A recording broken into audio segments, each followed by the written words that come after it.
Overall, they didn't adjust anything. We didn't see anything new, no new front, no new stunt.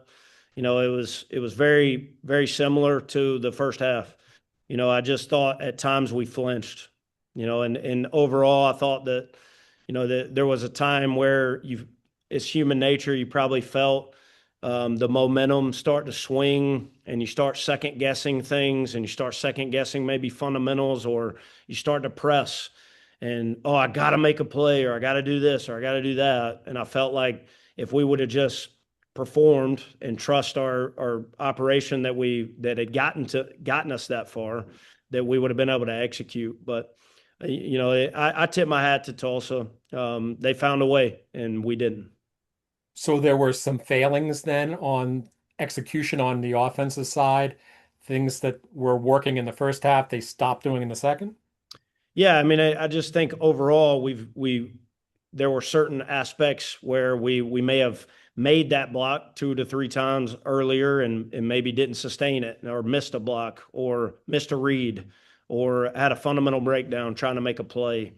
It was a multitude of things that prevented us from continued success of the nature of the game. But we got to learn, we got to move forward. Maybe this is a stupid question, but we see Jake Retzlaff and what he did. He obviously led a great comeback, with Tulane.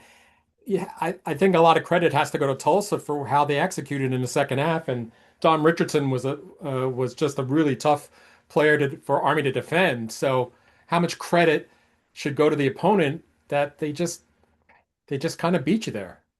Yeah, they made the plays to win the game. There is no doubt about it. They made the plays and didn't flinch when they were from behind, and after turning the ball over twice in the red zone, they didn't flinch, and they found a way at the end, and it's unfortunate. How much of an absence of Paulo Generali, helped or detracted from what you wanted to accomplish? I thought Braden played really well. When you don't notice that position, that's a good thing. He's obviously not PG, but he didn't cost us. I thought that he performed for his first start and played well for the most part. So I was really, really pleased with how he responded given the circumstance. But we're looking forward to getting PG back, and Braden is doing a great job in his absence right now. Cale Helms, not game to game, but from the big picture sense, here was your number three quarterback in the spring, and look what he's done so far this year, taking you into the meaty part of the season. Just give us the big picture, high altitude look at Cale Helms and how he's developed. Yeah, I'm proud of how he's developed. And it's like always, the game reps and the experience matters, especially at that position. And every week he gives us a chance to win, and that's the most important thing that he does. So Noah Short, obviously such a dual threat, running and pass receiving.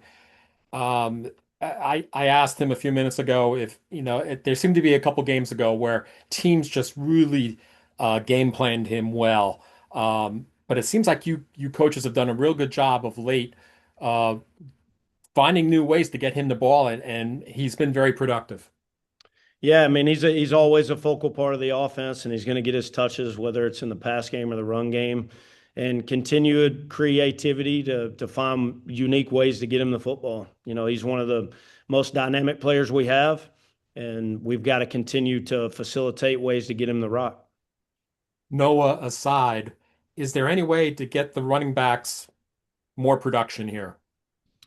Yeah, I think with some absence at that position, God's power came in and looked like a freshman at times. We're still really high on him, but he's got a long way to go.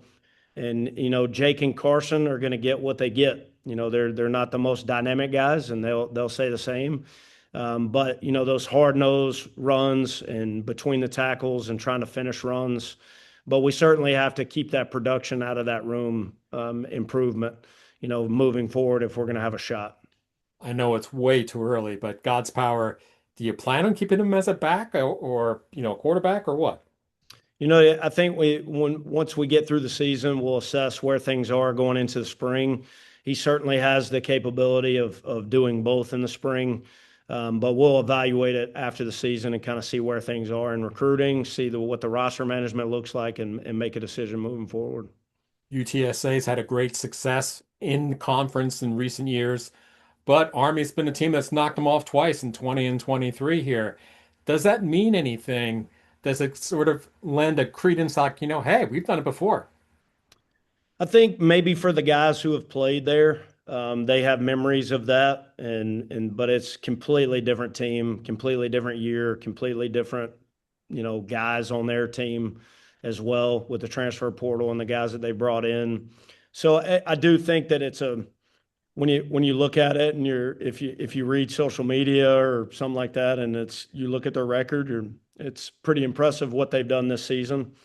But we look at it as an opportunity. We don't care about that. We want to put our best performance possible to give ourselves a chance. But for maybe Noah and some guys who performed down there a couple of years ago, maybe it's a boost of confidence that they played in that environment.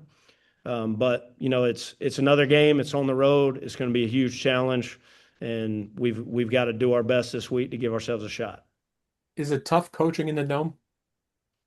You know, I don't know that it's much different. I know the kids talked about how loud it can get. I don't really. Sometimes when I'm in the box, I have no idea what the atmosphere is really like.